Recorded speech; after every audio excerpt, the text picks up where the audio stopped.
안녕하세요. 오늘의 데일리 뉴스레터에 오신 것을 환영합니다. 1. K9의 진정한 힘. 2. 희생은 갚았다. 3. 한국이 폴란드를 혼란에서 구하다. 한번 진실을 알아봅시다. 사격 준비 구령이 떨어지고 얼마 지나지 않아 발사 구령과 함께 폭우가 불과 연기를 뿜습니다. K9 20문의 포신이 모두 한 방향을 겨누고 일렬로 늘어선 가운데 폭우가 굉음을 울리기 무섭게 산등성이에서 번쩍이는 불꽃이 됩니다. 한편 K9 6문이 줄지어 엄청난 속도로 몰려오더니 순식간에 방멸을 마치고 동시에 포격을 가합니다. 그러고는 다시 흙먼지를 날리며 훈련장을 빠져나갑니다. 다른 나라에서는 좀처럼 찾아볼 수 없는 K9만의 특별한 모습이 포착되어 화제가 되고 있습니다. 이 모습을 본 중국과 러시아는 생각지도 못했던 기능이 탑재된 한국 무기의 기술력에 놀라 당혹감을 감추지 못하고 있다는데요. 어떤 내용인지 자세히 알아보도록 하겠습니다. 28사단 광명대대는 지난 25일 경기도 연천군 일대 훈련장에서 실제 상황에서 사용하는 탄종장약 사격 통제 절차 등을 동일하게 적용한 가운데 적 도발 대응 사격 훈련을 벌였는데요. 이번 훈련에 동원된 20문의 K9 자주포는 보동의 자주포 훈련에서의 방열 태세와 다르게 포신을 고각으로 세우지 않고 1.6km 앞의 표적을 직접 겨누고 있었습니다. 보통 자주포는 전차처럼 근거리 전투를 상정하고 설계되지 않습니다. 시야 밖의 표적을 노리고 지형을 넘어 곡사하는 것이 기본적인 운용 교리이기 때문이네요. 비교적 가까운 직접 조준에서 직사로 쏴 맞추는 상황을 가정한 이번 훈련은 자주포의 일반적인 운용법이 아니었던 것이죠. 자주포는 전차에 비하면 훨씬 취약한 장갑을 두르기 때문에 이렇게 직사를 해야 하는 근접 전투 상황은 가능하면 마주치지 말아야 합니다. 하지만 전장에서는 무슨 일이 일어날지 알 수 없는 법. 전차와 마주하는 상황이 없으리라고는 단정할 수 없고 그래서 항상 대비해야만 하죠. 그런데 K9의 경우에는 대비해야 하는 상황 중 하나 정도가 아니라 평시에도 직사 응용을 상정한 듯한 모습이 속속 드러나 충격을 주고 있는 것인데요. 이에 더해 포구 초속 측정 장치를 달아 포탄이 포신을 떠나는 순간의 속도를 계산하여 포탄 사격의 오차 3할 이상을 잡아낼 수 있게 되었는데요. 그 덕분에 직사 대응 사격 시의 차탄은 물론 초탄의 명중률까지 크게 올라갔습니다. 이에 대해 광명부대 포대장 김진영 대위는 포탄 사격 시 발생 가능한 오차 중 36에서 44%가 포구 초속에 의해 나타난다. 장비와 장약의 차이에서 포구 초속 차이가 발생하는데 포구 초속 측정 사격을 통해 오차를 최소화할 수 있다고 밝혔습니다. 자동 방열 시스템과 연사력, 포구 초속 측정 장치의 시너지는 K9가 직사를 할 때조차 곡사와 다름없는 성능을 뿜어낼 수 있게 해줍니다. 포탄을 40km나 날려보내는 K9의 주포로 155mm 고폭탄을 직접 조준 직사당하면 장갑을 뚫는데 특화된 성형 착략탄이 아니더라도 외부 사동 장치나 궤도를 파괴해서 3세대 전차까지 무력화 내지 반파시킬 수 있다고 하죠. 대전차용 고폭탄만 K9에 실어주면 근거리 포격전에서 아예 장갑을 뚫고 전차를 파괴할 수도 있는 능력을 갖추고 있는 겁니다.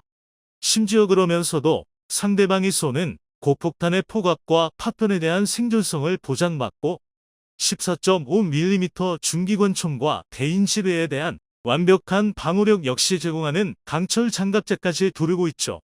그리고 K9의 출중한 성능을 극한까지 끌어올려주는 기동 성능, 1000마력 엔진이 뿜는 최고 속력 시속 60km의 기동성은 1.5m 수심의 강과 2.8m 너비의 참호, 75cm의 수직 장애물로도 막을 수 없습니다. K9의 유기압 현수장치는 이러한 홈지 돌파 능력을 제공하는 동시에 포격의 반동까지 조준을 최대한 유지하면서 흡수할 수 있죠. 이러한 기동 성능을 최대한 살리면 초탄 명중 후 탄도를 역추적 당하기 전에 빠르게 다른 진지로 이동한 진지에서 자동 방열 후 30초 만에 재사격하는 신출귀몰한 슈트스쿠트 작전을 펼칠 수 있고 직사 상황에서 역시 이런 기동성은 빛을 발합니다.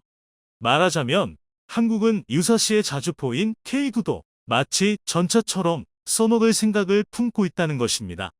일단 K9는 직사 성능 자체가 매우 뛰어납니다.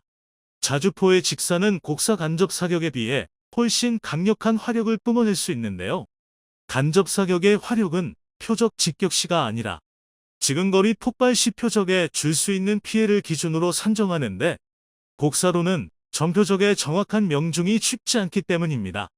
반면 직접 사격은 탄도를 그리며 수십 킬로미터를 날아갈 수 있는 운동 에너지를 표적에 직접 꽂아놓는 사격이죠.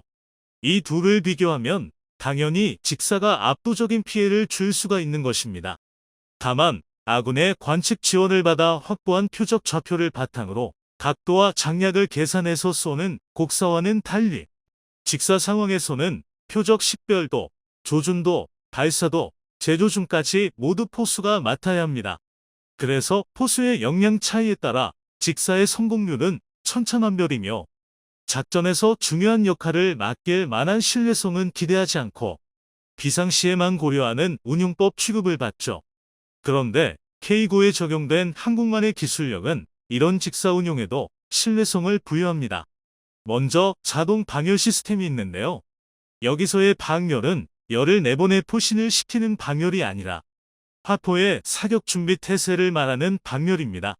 즉, K9는 적을 식별해 조준 후 발사하고 반동으로 어긋난 조준을 다시 수정해 차탄을 쏘는 일련의 방열 과정을 포수한테만 맡기지 않고 외부의 사격 통제 체계를 통해서 전부 자동으로 수행할 수도 있다는 것입니다.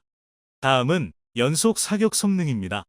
K9는 직사를 하지 않을 때도 최대 사거리 40km, 15초 안에 5발을 쏘는 급속 사격과 3분 연속, 분당 10발을 사격하는 최대발 사속도 사격이 가능하죠. 첫 3발은 5초에 한 번씩, 그 다음 24발은 10초에 한 번씩, 40km 밖의 표적 머리 위에다 155mm 고폭탄을 쏟아버릴 수 있다는 것입니다.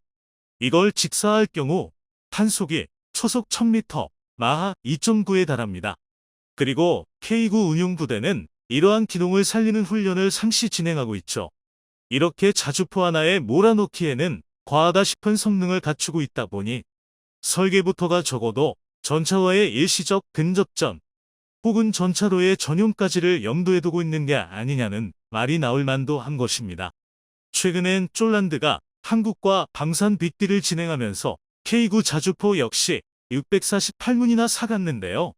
덕분에 K9의 직사 포격을 가장 먼저 얻어맞을 나라는 러시아가 될 가능성이 기졌습니다. 폴란드가 K9를 이토록 매력적으로 생각한 이유가 바로 곡사와 직사를 자유자재로 넘나드는 성능 때문이라고도 할 수 있는데요. 폴란드의 북쪽은 강이 흐르는 평지, 남쪽은 산지로 폴란드군은 두 가지 지형 모두에서 싸울 수 있는 성능을 갖춰야만 합니다.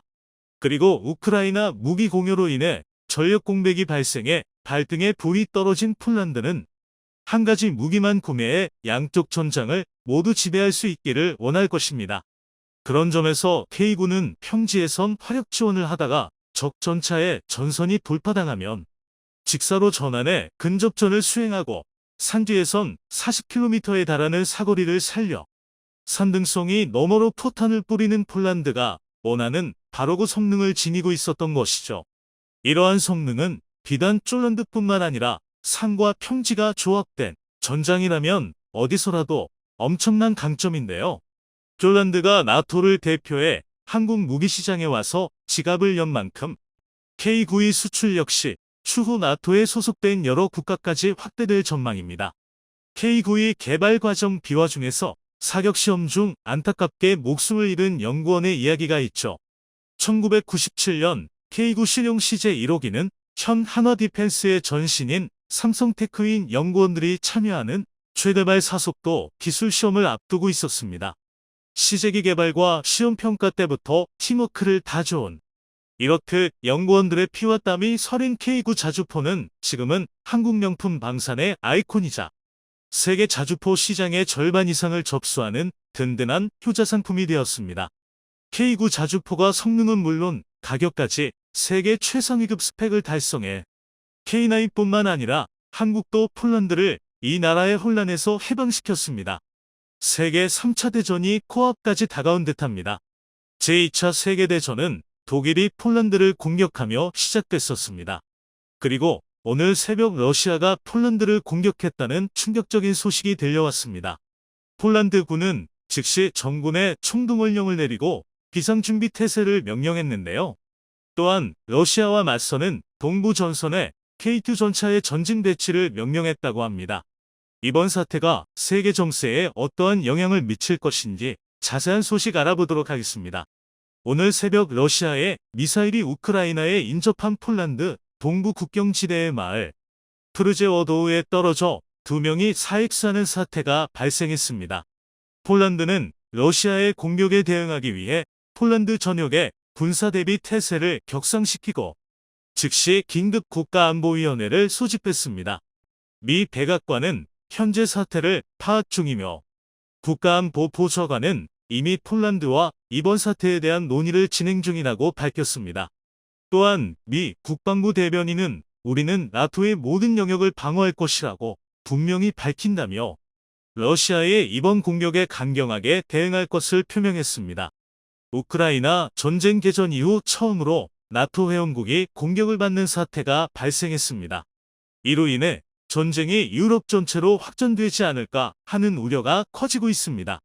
하필이면 2차 세계대전의 시작도 폴란드의 침공과 함께 시작됐었죠. 그런데 러시아 측에서는 이번 사태에 대해 폴란드와 우크라이나의 자작극이라는 말도 안 되는 주장을 펼치고 있습니다. 하지만 폴란드 측에서는 미사일이 러시아제임을 확인했고 즉시 러시아 대사를 소환해 해명을 요구하고 있는 상황입니다. 이번 사태로 나토 헌장 5조가 발동될지에 대해 귀추가 주목되고 있습니다. 나토 헌장 5조란 회원국 가운데 한 나라가 공격을 받으면 회원국 전체에 대한 침공으로 간주하고 개별 회원국들이 집단으로 대응한다는 내용으로 나토 동맹을 유지하는 핵심 조약이라고 할 수 있습니다. 2001년 미국 본토가 공격당한 9.11TX 당시 나토 헌장 5조가 처음으로 발동됐었고 이후 단 한 번도 발동된 적이 없었습니다. 현재 폴란드의 요청으로 나토 헌장 4조 영토 보전과 정치적 독립 또는 국가 안보가 위협받고 있다는 특정 회원국의 의견이 있을 경우 회원국이 함께 문제 협의가 발동되어 나토 회원국들의 긴급협의 회의가 소집된 상황입니다. 4조로 소집되는 회의는 5조를 발동하기 위한 바로 전 단계에 해당되는데요. 만일 러시아의 의도적인 공격임이 확인된다면 나토 헌장 5조가 발동되기에 충분한 근거가 될 수 있습니다. 하지만 일각에서는 이번 사태의 결말이 엄중한 항의와 경고에 그칠 것이라 예상하고 있기도 한데요. 미국에서 러시아와의 확전을 우려하고 있기 때문입니다. 나토의 본격적인 참전은 안 그래도 핵무기로 전 세계를 협박하고 있는 푸틴을 자극해 정말로 핵전쟁으로 이어질 수 있다는 위험을 안고 있습니다. 러시아에서 이를 노리고 나토의 분열을 획책하기 위해서 벌인 것이라는 주장도 나오고 있습니다. 하지만 미국은 몰라도 유럽 국가들은 이번 사태를 심각하게 바라보고 있는 듯합니다. 나토뿐만 아니라 EU도 이번 사태에 대응하기 위해 긴급협의 회의를 소집했다는 소식이 들려왔습니다. 샤를 미셸 EU 정상회의 상임위장은 현재 인도네시아에서 개최 중인 G20 정상회의에서 EU 긴급 정상회의 소집을 요청했습니다. 미셸 의장은 SNS를 통해 방금 마테우스 모라비에츠키 폴란드 총리와 이야기를 나눴고 폴란드 지지에 대한 EU의 완전한 통합과 연대를 보장했다며 나는 16일 발리에서 G20 참석 EU 정상들의 협의 회의를 제안한다고 밝혔습니다. EU 역시 폴란드에 지지를 보내며 만약에 사태가 벌어질 경우에 대비하고 있습니다.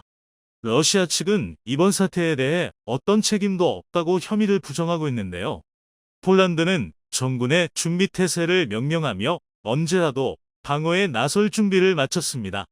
그리고 폴란드로 향한 K2 흑표 전차와 K9 자주포가 러시아와 맞서는 폴란드 최전선인 동부전선에 배치되었다는 소식이 들려왔습니다. 폴란드 국방부 장관 보아시우차크 부총리는 폴란드 육군 제16기계와 사단에 K2 흑표 전차를 배치한다고 밝혔었습니다. 또한 K9 자주포는 폴란드의 K9파급형인 크라무와 함께 운용될 예정입니다. 숱하게 침략당했던 역사를 가지고 있었던 폴란드이기에 이번 사태에 신속하게 군을 배치하고 대응하고 있는 모습을 보여주고 있습니다. 러시아의 폴란드 공격은 개전 이후 최악의 자충수가 될 것으로 예측되고 있습니다. 한편 러시아의 이번 공격이 사고였을 것이라는 주장도 제기되고 있는데요. 폴란드가 공격당한 것과 동시에 우크라이나 전역의 개전 이후 최대 규모의 대규모 공습이 이루어졌었는데요. 현지 시간 15일 우크라이나 수도 키이우를 비롯한 전국 주요 도시에 미사일 공격이 퍼부어졌습니다. 지난 공격과 마찬가지로 주요 기반 시설에 미사일 공격이 집중되면서 우크라이나 전역에 정전 피해가 발생했습니다. 젤렌스키 대통령은 지금까지 탄도미사일 85발이 날아든 것으로 파악된다. 추가 공격이 예상되니 피난처에 머물러 달라고 밝혔습니다. 우크라이나 방공군은 지난 폭격 이후 긴급히 서방에서 들여온 방공 시스템으로 약 70발의 미사일을 격추했다고 발표했습니다. 하지만 방공망을 뚫고 떨어진 미사일로 이번에도 민간인들이 무고한 생명을 잃어야 했습니다. 우크라이나로 미친 듯이 쏟아붓던 미사일이 폴란드까지 닿은 것이라는 분석이 나오고 있습니다. 그렇다면 공식적으로 유감을 표하고 사과하면 끝나는 사태임에도 러시아는 뻔뻔하게 혐의를 부인하고 있습니다. 이번 사태로 러시아가 정전을 위한 우크라 평화협정을 결코 합의할 생각이 없다는 게 드러났습니다. 드미트로 쿨레바 우크라이나 외무장관은 트위터에 러시아가 쓴 미사일이 지금 우크라이나 전역의 기반 시설을 망가뜨리고 사람들을 죽이고 있다. 이게 러시아가 평화 협상에 대해 해야 할 말이다. 우크라이나에 러시아의 최후 통첩을 받아들이라고 하지 말라는 글을 올렸습니다.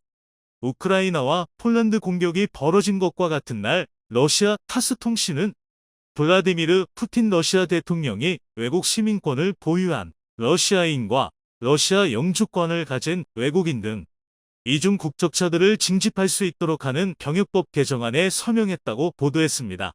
이제 외국인을 대상으로도 강제 징집을 할 수 있는 법적 근거가 마련된 것입니다.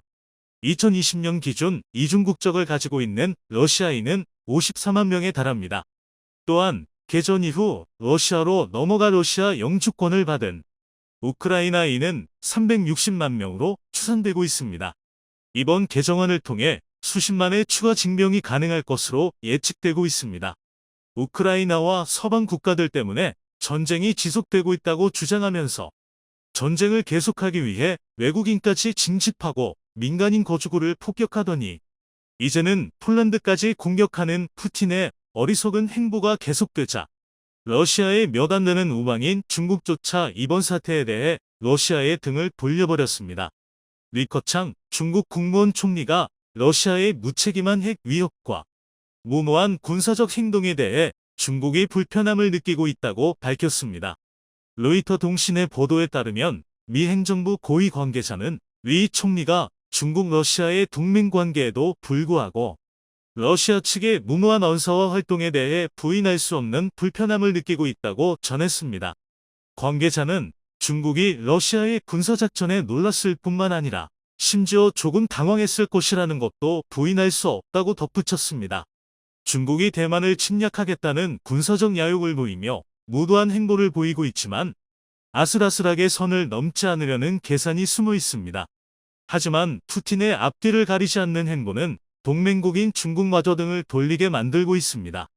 독재의 가장 큰 문제점은 개인의 판단에 국가가 끌려다닌다는 점입니다.